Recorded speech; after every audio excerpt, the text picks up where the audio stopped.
अस्सलाम वालेकुम वरहमतुल्लाहि वबरकातुहू। एक अहम चीज़ आपकी खिदमत में पेश करने जा रहा हूँ। मेरी ये कोई बयान नहीं है, कोई तकरीर नहीं है, बल्कि एक ज़रूरी चीज़ आपको पेश करने जा रहा हूँ, इसलिए आप इसको समझने की कोशिश करें। और ये वीडियो मुझे बनाना इसलिए पड़ा कि देखें, अक्सर हमारे पास ऐसे मरीज़ आते हैं जो हमेशा ये शिकायत करते हैं, मरीज़ का हो या फिर कुछ ऐसे साथी जो हमारे पास अपनी शिकायत लेकर आते हैं, तो वो कहते हैं कि मौलाना बरकत नहीं है, मौलाना बरकत नहीं है। अरे भाई, बरकत नहीं है का क्या मतलब है? तो मैं कई सारे साथियों से पूछता हूँ कि बरकत नहीं का क्या मतलब है, तो उन्होंने कहते हैं कि जितना भी मैं कमाता हूँ सब खर्च हो जाता है, कुछ पैसा बचता नहीं है। तो मैंने कई साथियों को बिठाकर उनका जो खर्चा है और उनकी जो कमाई है, इस सिलसिले में मैंने कई साथियों से बात किया। तो मुझे ये मालूम हुआ कि भाई एक बंदा दिन में 500 रुपये कमाता है, ठीक है, 500 रुपये दिन में उसका पगार है, 500 रुपये की वो मजदूरी करता है या कुछ भी काम करता है और उसे 500 रुपये आते हैं। तो मैंने पूछा कि अब बताओ, तुम एक दिन में 500 रुपये कमा रहे हो, तो अब उसका आप करते क्या हो? तो मैंने उसके दिन भर का जायज़ा लिया। तो जो 500 रुपये वो कमा रहे हैं, उसमें से 40-50 रुपये तो कुछ ऐसी आदतों में ख़र्च कर देता है डेली वो बंदा जो गैर ज़रूरी माने, समझ लो उनको, जैसे कि गुटखा खाने में या फिर किसी और इस तरह की मज़ीद जो आदत डाली रहती है, उन आदतों में 40-50 रुपये ख़र्च कर दिए, ठीक है।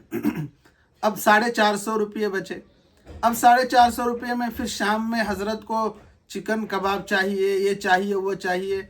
अब वहाँ पर जाकर एक 50 रुपये वहाँ ख़र्च कर दिए, तो बचे 400 रुपये।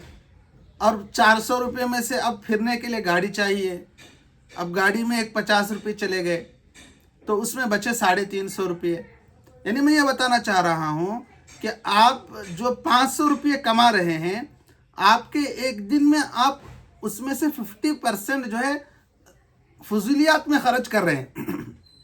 550 रुपये में से अगर 250 रुपये अगर आप अपने क्या बोलते हैं उसको ख्वाहिशात के पूरे करने में एक दिन में ही आप लगाए, तो अब बचे आपके पास 250 रुपये, बचे 250 रुपये।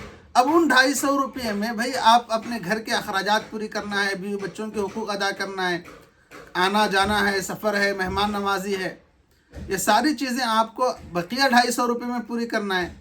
अब जाहिर सी बात है कि आप कमा रहे हो 500 रुपये और आपका ख़र्चा जो है आपने बना रखा है 800 रुपये का, तो अब 300 रुपये अर्श से थोड़ी आएंगे, ऊपर से नीचे उतर कर अर्श से थोड़ी आएंगे, ऐसा तो नहीं होगा ना। इसलिए मेरे अजीज़ दोस्तों, देखें, इस्लाम ना बहुत प्यारा मज़हब है। इस्लाम कुरान में मोमिनों की सिफ़ात बयान करते हुए बताता है, वल्लदीना इज़ा अनफ़क़ू लम युसरिफ़ू वलम यक़तुरू वकाना बैन ज़ालिका क़वामा, कि मोमिन जो है ना, जब वो ख़र्च करता है तो लम युसरिफ़ू, वो फजूल ख़र्च भी नहीं करता, वलम यक़तुरू, और न ही ज़रूरत को पूरा करने से रुकता है, वकाना बैन ज़ालिका क़वामा, बल्कि मोमिन की शान ये है कि वो फजूल ख़र्ची और ज़रूरत के दरमियान यानी दरमियाना रवैया इख्तियार करता है। तो इसलिए हमें चाहिए कि हम अपनी ज़िंदगी में फ़ाइनेंशियल तौर पर ख़र्च करने में दरमियाना रवैया इख्तियार करें। ख्वाहिशात कभी किसी इंसान की पूरी नहीं हो सकती, ख्वाहिशात के पीछे भागेंगे तो कभी ख्वाहिशात पूरी होने वाले नहीं हैं। इसलिए देखें, पैसा जो कमाते हैं बड़ी मेहनत से कमाते हैं, तो ख़र्च करते हुए भी अपना एक शेड्यूल बनाएं, अपना एक निसाब बनाएं कि भाई मेरे महीने में इतनी इनकम है और इतनी इनकम में से मेरा कितना कहाँ ख़र्च हो रहा है।